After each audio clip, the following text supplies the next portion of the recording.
الحمد لله نحمده ونستعينه ونستغفره ونؤمن به ونتوكل عليه ونعوذ بالله من شرور أنفسنا ومن سيئات أعمالنا من يهده الله فلا مضل له ومن يضلله فلا هادي له نشهد أن لا إله إلا الله وحده لا شريك له ونشهد أن سيدنا مولانا محمدا عبده ورسوله أرسله بالحق كافة للناس بشيرا ونذيرا وداعيا إلى الله تعالى بإذنه وسراجا منيرا وصلى الله تعالى عليه وبارك وسلم تسليما كثيرا كثيرا أما بعد فإن أصدق الحديث كتاب الله وخير الهدي هدي محمد صلى الله عليه وسلم وشر الأمور محدثاتها وكل محدثة بدعة وكل بدعة ضلالة وكل ضلالة في النار فأعوذ بالله من الشيطان الرجيم بسم الله الرحمن الرحيم ألف لام ميم غلبت الروم في أدنى الأرض وهم من بعد غلبهم سيغلبون في بضع سنين لله الأمر من قبل ومن بعد وقال النبي صلى الله عليه وسلم أول صلاح هذه الأمة اليقين والزهد أو كما قال عليه الصلاة والسلام دوستو بزرگوں اور بھائیوں، اللہ جل جلالہ من والہ نے ہم سب کو یہ پاکیزہ دین زندگی کے گزارنے کے لیے پاکیزہ دستور، پاکیزہ طور طریق دیا ہے۔ انسان راستہ چلنے میں، زندگی کے گزارنے میں کسی نہ کسی کی پیروی کرتا ہے۔ انسان کو اگر ماڈل دیا جائے تو پھر اس ماڈل کی وہ تابعداری کرتا ہے، اس کے پیچھے چلتا ہے۔ اللہ جل جلالہ من والہ نے شروع سے انسانوں کے لیے حضرات انبیاء کرام علیہ الصلوۃ والسلام کو آئیڈیل اور ماڈل، نمونہ اور اسوہ بنا کر دنیا میں بھیجا۔ پھر ہماری یہ امت حضرت محمد الرسول اللہ صلی اللہ علیہ وسلم کی امت، اس کو قیامت تک باقی رہنا ہے، اور زندگی کے مختلف مرحلے، اونچ نیچ، نشیب فراز، سب کچھ زندگیوں میں آنا ہے۔ اس لیے اللہ جل جلالہ من والہ نے اس امت کے لیے سرکار دو عالم صلی اللہ علیہ وسلم کو جہاں نمونہ بنایا، وہیں رسول اللہ صلی اللہ علیہ وسلم کے صحبت یافتہ، تربیت یافتہ، آپ ہی کی نظر کرم سے تربیت پانے والے، پروان چڑھنے والے صحابہ کو بھی اللہ جل شانہ نے ایک نمونہ بنایا۔ اللہ تعالیٰ نے رسول اللہ صلی اللہ علیہ وسلم کی شان میں ارشاد فرمایا، لَقَدْ كَانَ لَكُمْ فِي رَسُولِ اللَّهِ أُسْوَةٌ حَسَنَةٌ، کہ تمہارے لیے حضور پاک صلی اللہ علیہ وسلم میں بہت بہترین نمونہ ہے۔ اور پھر اللہ کے رسول صلی اللہ علیہ وسلم نے ارشاد فرمایا، اصحابی کالنجوم، میرے صحابہ ستاروں کے مانند ہیں، فَبِأَيِّهِمْ اقْتَدَيْتُمْ اهْتَدَيْتُمْ۔ یہ جو پورا کا پورا ایک معاشرہ ہے، ایک پوری کی پوری کمیونٹی، سوسائٹی ہے حضرات صحابہ کی، اس میں غریب بھی ہے، مالدار بھی ہے، اس میں جوان بھی ہے، بوڑھا بھی ہے، مرد بھی ہے، عورت بھی ہے، پڑھے لکھے بھی ہیں، کم پڑھے لکھے بھی ہیں، ہر طرح کے لوگ ہیں، کاشتکار بھی ہیں، مزدور ملازم بھی ہیں، بیوپاری بھی ہیں، تاجر بھی ہیں، ہر طبقے کے، ہر قسم کے لوگ صحابہ میں موجود ہیں۔ اور یہ امت بھی اسی طرح سے مختلف طبقات میں پھیلی ہوئی ہے۔ تو اللہ کے رسول صلی اللہ علیہ وسلم نے ارشاد فرمایا، فَبِأَيِّهِمْ اقْتَدَيْتُمْ اهْتَدَيْتُمْ، کہ ان میں سے تم جس کو پسند کر کے جس کے راستے پر چلو گے، اللہ تعالیٰ تمہیں کامیابی تک پہنچا دے گا۔ کہ یہ جماعت تھی جن کو اللہ نے قبول فرمایا۔ علامہ اقبال حضرات صحابہ کی شان میں بہت سارے اشعار فرماتے ہیں۔ ایک جگہ فرماتے ہیں، وہ غازی وہ تیرے پر اسرار بندے، وہ غازی وہ تیرے پر اسرار بندے، جنہیں تو نے بخشی ہے ذوق خدائی، دو نیم جن کی ٹھوکر سے صحرا و دریا، جن کی ٹھوکروں سے ندیاں اور سمندر اور صحرا اور ریگستان گویا دو نیم، دو ٹکڑے ہو جاتے تھے، الگ الگ دو حصے ہو جاتے۔ دو نیم جن کی ٹھوکر سے صحرا و دریا، سمٹ کر جن کی ہیبت سے پربت رائی، جن کی ہیبت کے سامنے بڑے بڑے پہاڑ رائی کی طرح سے چھوٹے پڑ جاتے تھے۔ تو یہ اللہ نے ان کی خصوصیت رکھی ہے۔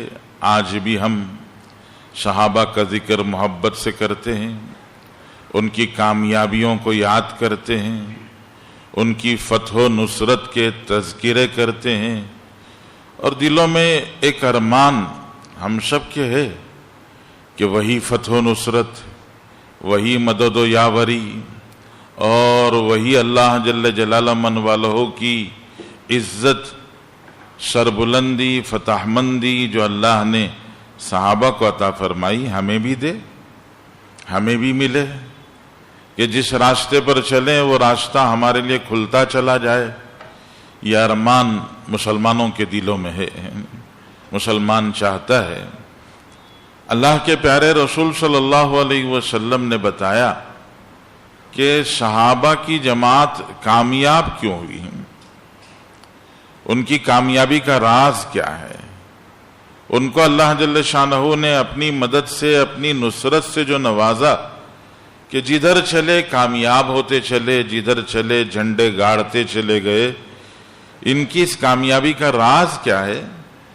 سرکار دو عالم صلی اللہ علیہ وسلم نے بیان فرمایا۔ رسول اللہ صلی اللہ علیہ وسلم نے ارشاد فرمایا، اول صلاح هذه الامت الیقین والزہد، کہ اس امت کے جو پہلی جماعت، پہلا طبقہ اور پہلا حصہ تھا، جی فرسٹ پارٹ آف دس امت، اس امت کا جو فرسٹ پارٹ تھا صحابہ کا، اس کی کامیابی کی بنیاد اللہ کے رسول صلی اللہ علیہ وسلم فرماتے ہیں یقین، اللہ کی باتوں پر یقین، اللہ کے رسول صلی اللہ علیہ وسلم کی باتوں پر یقین، کہ جو اللہ نے کہہ دیا، جو اللہ کے پیارے رسول صلی اللہ علیہ وسلم نے کہہ دیا، وہ پتھر کی لکیر ہے۔ جی دنیا کی کوئی اور طاقت ادھر سے ادھر ہو سکتی ہے، لیکن اللہ اور اس کے رسول کا بتایا، فرمایا، سنایا ہوا جی ادھر سے ادھر نہیں ہو سکتا۔ اس پر جو یقین تھا، یہ یقین ہی ان کا سب سے بڑا سرمایہ تھا، ان کا سب سے بڑا کیپٹل تھا، جی کہ اس یقین کی برکت سے اللہ جل شانہ نے ان کے لیے وہ راستے آسان کر دیے جو آج بھی، جی جن کی آج بھی ہم تمنا کرتے ہیں۔ صحابہ کی زندگی کو اور بعد میں جن جن کو اللہ تعالیٰ نے کامیابی، کامرانی سے نوازا، اگر ان کی زندگیوں کو ہم غور سے دیکھیں تو یہی ان کا سب سے بڑا سرمایہ ہے کہ اللہ رسول صلی اللہ علیہ وسلم کی باتوں پر یقین۔ اور آج ہمارا دل ڈاواں ڈول ہے، جی شک شبہ ہوگا کہ نہیں ہوگا۔ یہ جو یقین کی کمزوری ہے، یہی یقین کی کمزوری انسان کو عمل کی کمزوری کی طرف لے کے جاتی ہے۔ اللہ کے وعدوں پر یقین نہیں، اللہ کی وعیدوں پر یقین نہیں، اللہ کے رسول صلی اللہ علیہ وسلم کے وعدوں پر یقین نہیں، رسول اللہ صلی اللہ علیہ وسلم کی تنبیہات پر اور آپ نے جو جی ترہیب ڈرایا ہے، اگر ان چیزوں پر انسان کو یقین نہیں تو پھر انسان جی وہ ڈاواں ڈول میں ہو جاتا ہے، زندگی اس کی جی گویا اس کشتی کی طرح سے ہو جاتی ہے جو تھپیڑے کھاتی رہتی ہیں۔ آج ہماری زندگی اسی طرح سے ہو گئی۔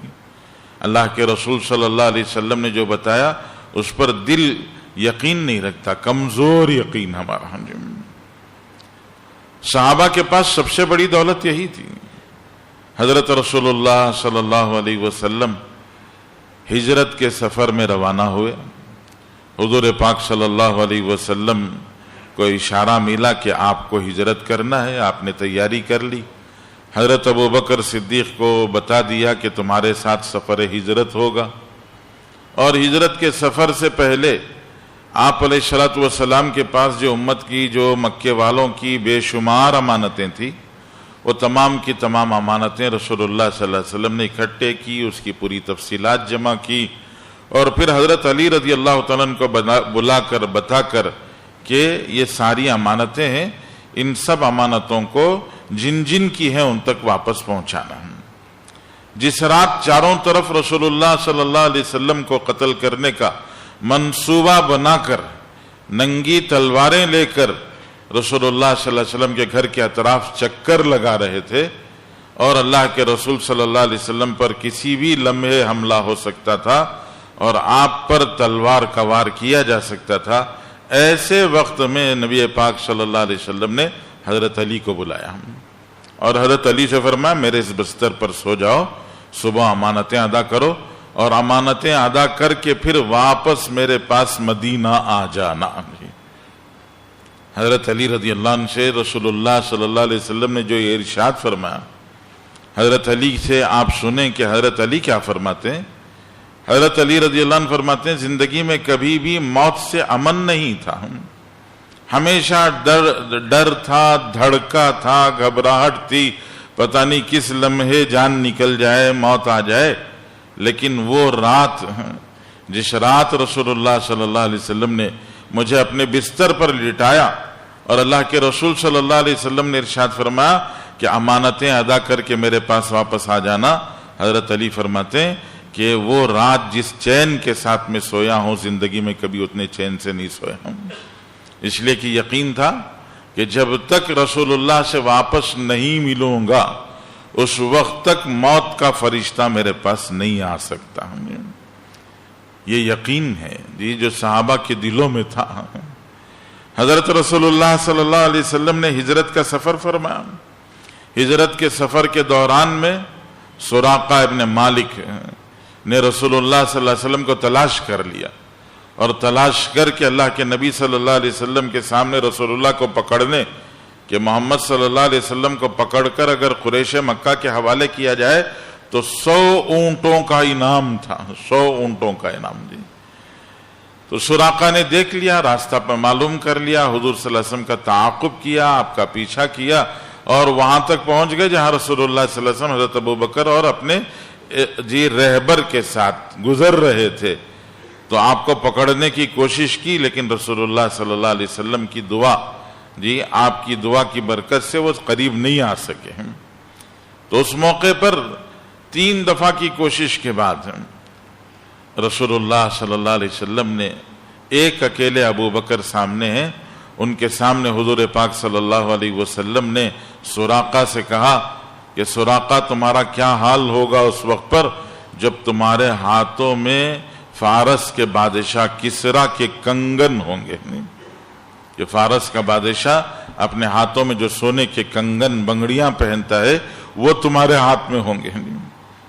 ابھی تو بے سہارا ہے جان بچا کے بھاگ رہے ہیں، اور پھر بات جو ہو رہی ہے وہ کس کی کہ کسرا کا بادشاہ اس کے کنگن وہ مدینہ آ جائیں اور مسلمانوں کے پاس پہنچ جائیں، دور دور تک اس کا کوئی تصور نہیں ہے۔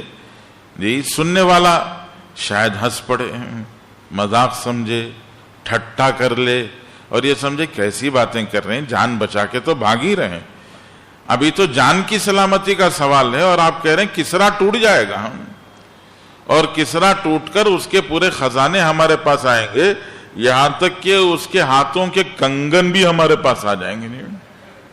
حضرت ابوبکر کا یقین ہے کہ پیغمبر علیہ الصلوۃ والسلام کی بات پر یقین کیا۔ یہ حضرت ابوبکر کی سب سے بڑی شان ہے کہ اللہ کے رسول صلی اللہ علیہ وسلم کی ہر بات پر آپ کی تصدیق کی۔ اسی لیے حضرت ابوبکر صدیق رضی اللہ تعالیٰ عنہ کو صدیق کہا جاتا ہے کہ آپ نے رسول اللہ صلی اللہ علیہ وسلم کی ہر بات پر تصدیق کی، ہر بات کو سچا جانا، ہر بات پر آپ نے یقین کیا ہے کہ وہاں اگر عام آدمی ہوتا تو سوچتا کیا حال ہے ہمارا، اور اس پریشانی اور اس جان کی سلامتی کے مرحلے اور موقع پر حضور صلی اللہ علیہ وسلم کیا فرما رہے ہیں۔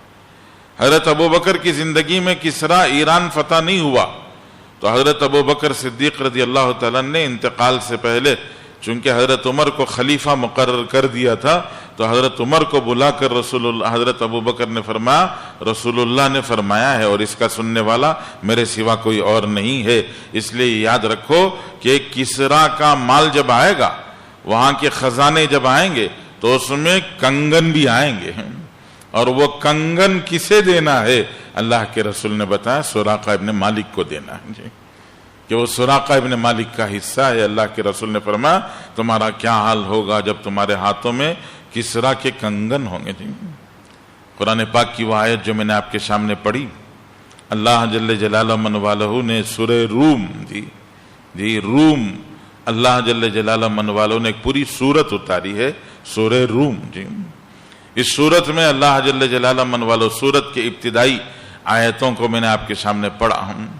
اللہ تعالیٰ قرآن پاک کی مختلف آیتوں میں مختلف صورتوں میں حروف مقطعات شروع میں کچھ حروف لاتے ہیں، الف لام میم، یہاں الف لام میم ہے پھر اللہ تعالیٰ نے آگے فرمایا غلبت الروم فی ادنی الارض وهم من بعد غلبهم سیغلبون فی بضع سنین للہ الامر من قبل ومن بعد ویفرح المؤمنون۔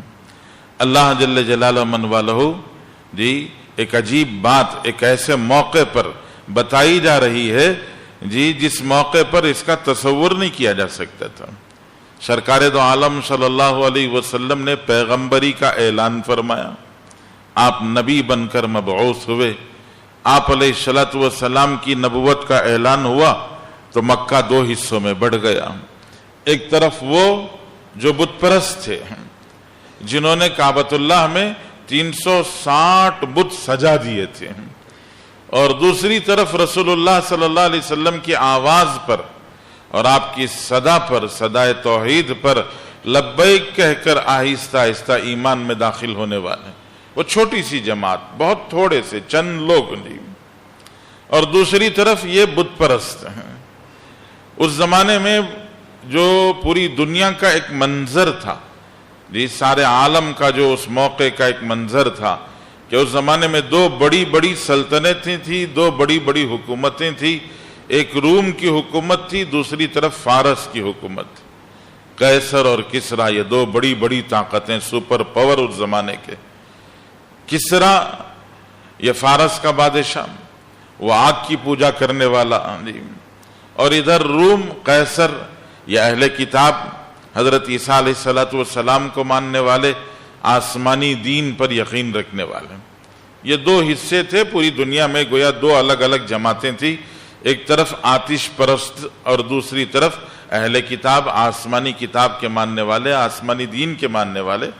مکہ المکرمہ میں رسول اللہ صلی اللہ علیہ وسلم کی بعثت اور آپ کی تشریف آوری کے بعد مکہ جب دو حصوں میں بٹا تو مکے کے جو مشرکین تھے انہوں نے کہا یہ ہمارے دوست ہیں، آتش پرست، وہ بھی آگ کی پوجا کرتے ہیں، ہم بھی بتوں کی پوجا کرتے ہیں، تو گویا ہمارا ایک حصہ، ہم ان کے حلیف ہیں، ہم ان کے ساتھی ہیں، ان کی کامیابیوں پر ہم تالیاں بجائیں گے، اور تم جو ہے ان کے ساتھی ہو، وہ بھی آسمانی دین کو ماننے والے اور تم بھی آسمانی دین کو ماننے والے۔ تو اس لیے گویا اس طرح مکے کو بھی دو حصوں میں بانٹ لیا ہم۔ حضور پاک صلی اللہ علیہ وسلم کی بعثت، آپ کے دنیا میں تشریف لانے کے چند سالوں کے بعد اچانک یہ ہوا کہ فارس کا بادشاہ، فارس کے بادشاہ، اس نے مکے روم والوں کے اوپر چڑھائی کی۔ دونوں میں جنگیں چلتی تھی، علاقے قبضہ کرنے کے جو ہے مقابلے ہوتے تھے، لڑائیاں چلتی رہتی تھی، لیکن حضور صلی اللہ علیہ وسلم کی بعثت کے بعد اچانک فارس کو زبردست کامیابی ملی، اور اس کے دو بڑے زبردست شہ سوار تھے اور بڑے زبردست شجاع بہادر تھے، انہوں نے اتنی زبردست کوشش کی کہ روم کا بہت سارا علاقہ فتح کر لیا، اور وہ اندر تک چلے گئے، روم کے بڑے حصے کو فتح کر لیا۔ اس زمانے میں خبریں پھیلتی، ملکی خبریں، بین الاقوامی خبریں، انٹرنیشنل نیوز گویا پوری دنیا میں پھیلتی تھی۔ یہ انٹرنیشنل نیوز مکہ المکرمہ میں آئی تو مکے کے جو کافر تھے، بت پرست تھے، انہوں نے خوشیوں کے شادیانے بجائے، انہوں نے پوری طاقت کے ساتھ میں کہا دیکھو جیسے یہ ان کے اوپر چڑھائی کر کے ان کو ختم کر رہے ہیں، ایک دن آئے گا ہم بھی تمہارا نام و نشان مٹا دیں گے۔ اتنے میں قرآن پاک کی یہ آیتیں اترتی ہیں، منظر بالکل بدلا ہوا ہے، اور اس بدلے ہوئے منظر میں قرآن کی آیتیں اتر رہی ہیں۔ الف لام میم غلبت الروم فی ادنی الارض وهم من بعد غلبهم سیغلبون فی بضع سنین للہ الامر من قبل ومن بعد۔ اللہ جل جلالہ من والو قرآن کی آیتیں اتار رہے ہیں، ایک طرف پس منظر اور دوسری طرف اللہ کا کلام۔ اللہ تعالیٰ فرماتے ہیں کہ روم مغلوب ہو گیا، روم شکست کھا گیا، غلیبت الروم فی ادنی الارض، زمین کے تھوڑے سے حصے میں اس کو شکست ہو گئی۔ آگے اللہ تعالیٰ نے فرمایا وَهُمْ مِن بَعْدِ غَلَبِهِمْ سَيَغْلِبُونَ، ابھی جس روم نے شکست کھائی ہے اس روم کو کامیابی ملنے والی ہے، اس نے شکست کے بعد فتح پانا ہے۔ فی بضع سنین، چند سالوں میں، فی بضع سنین، چند سالوں میں، للہ الامر من قبل ومن بعد، اللہ ہی کا حکم چلتا ہے آگے بھی اور بعد بھی، اللہ تعالیٰ کے علاوہ کسی اور کا حکم نہیں چلتا۔ اور فرمایا یفرح المؤمنون، اور جب رومیوں کو فتح ملے گی اس وقت پر اللہ جل شانہ مسلمانوں کو بھی خوشی عطا فرمائیں، بنصر اللہ، یہ سب کچھ اللہ کی مدد سے ہوگا۔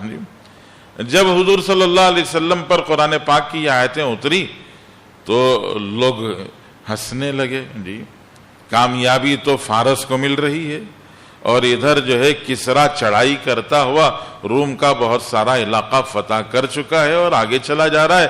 اور حضور پاک صلی اللہ علیہ وسلم, نبی پاک صلی اللہ علیہ وسلم فرماتے ہیں کہ جس نے شکست کھائی وہ واپس پھر فتح یاب ہوگا. ہاں جی, تو لوگ جو ہے بہت حیران ہوئے ہیں. مکے والوں نے حضرت ابو بکر کو سنایا. ابو بکر رضی اللہ تعالیٰ کے پاس ابھی یہ آیتیں پہنچی نہیں تھی. ان آیتوں کے پہنچنے سے پہلے حضرت ابو بکر کو جو دوسروں نے, مکے کے دوسرے قریش نے سن لیا تھا, انہوں نے سنایا تمہارے صاحب تو بڑے عجیب ہیں, تمہارے دوست بڑے عجیب ہیں. ایک طرف دنیا کا منظر دیکھو دنیا میں کیا ہو رہا ہے, اور دوسری طرف تمہارے صاحب جو ہیں وہ کیا باتیں کر رہے ہیں یہ سنو. وہ کہتے ہیں کہ روم مغلوب ہو جائے, روم جو آج مغلوب ہوا کل دوبارہ غالب ہو جائے گا. تو حضرت ابو بکر نے رسول اللہ صلی اللہ علیہ وسلم سے ابھی قرآن کی آیتیں سنی نہیں, اس سے پہلے جب انہوں نے سنایا تو سن کے کہا ہمارے صاحب یعنی ہمارے نبی جو کہہ رہے ہیں وہ یقینی ہے, ایسا ہی ہوگا. فرما ایسا ہی ہوگا. تو سامنے والوں نے کہا اچھا چلو ایسا کرتے ہیں, شرط باندھ لیتے ہیں کہ ہم اور تم مل کے کیا کریں گے, شرط لگا لیں گے کہ فارس فتح ہوگا یا روم فتح ہوگا, چلو اس پر شرط لگا لیں گے. تو حضرت ابو بکر نے کہا چلو شرط لگا لیتے ہیں. جی تو جی سونے کے سکے طے ہوئے, 10 یا 20 سونے کے سکے, ان سونے کے سکوں پر یا سونے کے کچھ مال پر شرط لگا دی گئی. حضرت ابو بکر سے انہوں نے پوچھا کہ کتنے سال؟ حضرت ابو بکر نے کہا کہ چلو 5 سال. جی 5 سال کے اندر منظر نامہ بدل جائے گا, اسکرپٹ چینج ہو جائے گی. یہ جو تم کہہ رہے ہو یہ بدل جائے گا. تو حضرت ابو بکر رضی اللہ نے شرط مان لی. حضور پاک صلی اللہ علیہ وسلم کو آ کے سنایا تو اللہ کے نبی صلی اللہ علیہ وسلم نے فرمایا میں نے کہا ہے فی بضع سنین, قرآن کہہ رہا ہے فی بضع سنین, اور بضعن کا مطلب قرآن کا یہ ہوتا ہے, عربی میں اس کا مطلب ہوتا ہے 10 سے کم سال. 3 سال سے لے کر 9 سال تک کا عرصہ. تم نے 5 سال جو مانے ہیں یہ قرآن کی بات نہیں ہے, قرآن تو بضع سنین کہہ رہا ہے, اور بضع سنین کا مطلب ہوتا ہے جی 3 سے لے کر 9 سال تک. حضرت ابو بکر نے فرمایا ٹھیک ہے چلیے دیکھتے ہیں. 5 سال گزر گئے, 5 سال میں کچھ نہیں ہوا. تو ان لوگوں نے آ کر جی حضرت ابو بکر سے کہا کہ چلو تم شرط ہار گئے ہو تو ہمیں پیسہ ادا کرو.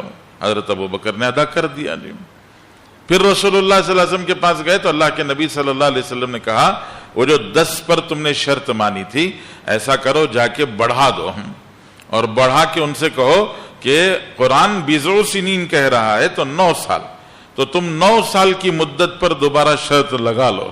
تو حضرت ابو بکر گئے, کہا 10 کے بجائے ایسا کرتے ہیں چلو پھر ہم دوبارہ شرط لگاتے ہیں, اور یہ دوبارہ جو شرط لگائیں گے بڑھا کے لگائیں گے. 100 سونے کے سکے جی یا 100 سونے کے کوئی خاص چیز تھی, فرمایا 100 کا شرط لگا کے کہتے ہیں ذرا مدت بڑھا لیں گے. میں نے تو تمہیں دے دیا, دوبارہ شرط لگاتے ہیں, اور دوبارہ شرط لگا کر 9 سال کی شرط لگا لیتے ہیں.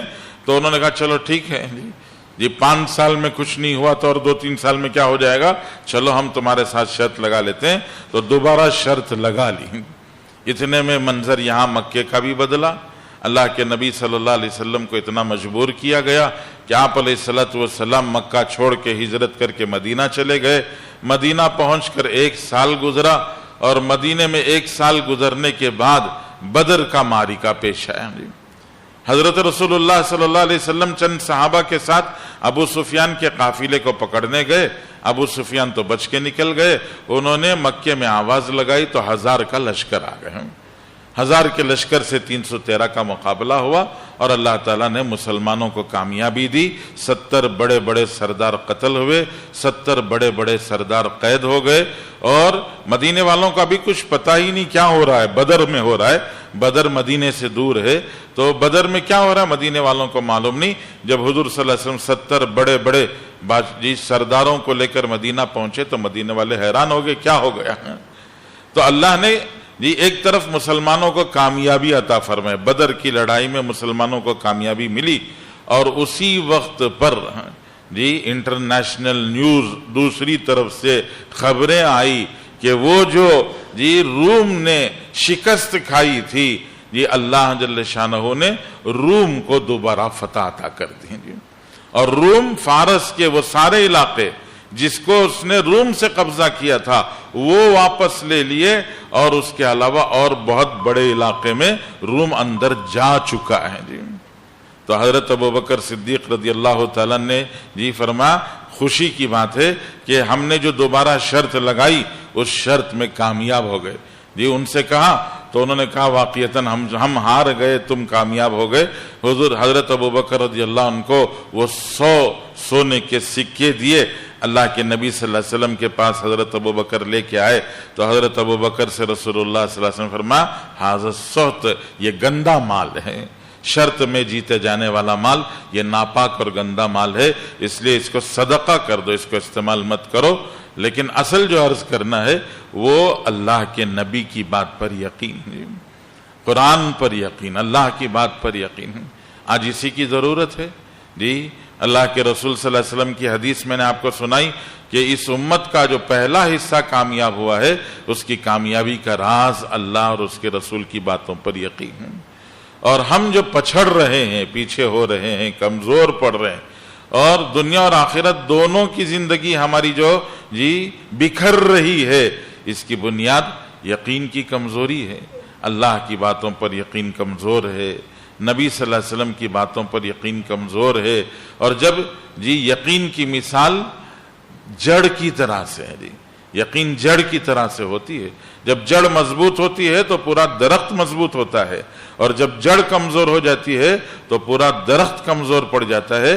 تو ہمارے ایمان کے اور یقین کی جڑیں چونکہ کمزور ہیں اس لیے تنا بھی کمزور ہے جی، عمل میں بھی کمزوری ہے، نمازوں میں بھی کمزوری جی، اور اعمال میں بھی کمزوری جی۔ ماشاءاللہ جمعے کی نماز میں تو مسجدیں بھر جاتی ہیں، اور جمعہ کا جو مجمع ہے مطلب اسی مسجد کے اطراف میں رہنے والے ہیں جو جمعہ میں آ جاتے ہیں تو 5 نمازوں میں بھی یہیں رہتے ہوں گے، کہاں چلے جاتے ہیں؟ لیکن 5 نمازوں میں یہ عام مجمع دکھائی نہیں دیتا، اس کی وجہ یقین کی کمزوری دی۔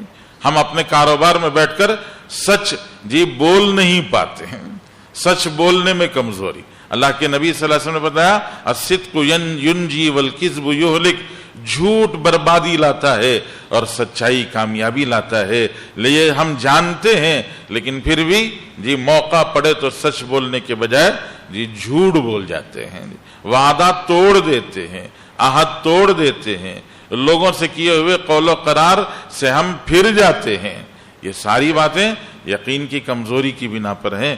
اس لیے بزرگوں جی ہماری ایک ضرورت ہے، میری آپ کی ہر مسلمان کی ایک ضرورت ہے کہ اپنے جڑوں کو مضبوط کریں جی۔ جڑ مضبوط ہوگی تو تنا مضبوط ہوگا، ڈالیاں مضبوط ہوں گی، اور جب تنا اور ڈالیاں مضبوط ہوتی ہیں تو اس پہ پتے اور پھول آتے ہیں، اور جس درخت پہ پھول آتے ہیں اسی پہ پھل لگتے ہیں، اور انہی پھلوں میں رس بھی آتا ہے اور وہ مٹھاس بھی آتی ہے۔ اور اصل تو وہ مٹھاس ہے مقصود، یہ آم میں آم کا رس مقصود ہے، لیکن وہ رس پانے کے لیے جڑ مضبوط ہونا ضروری ہے۔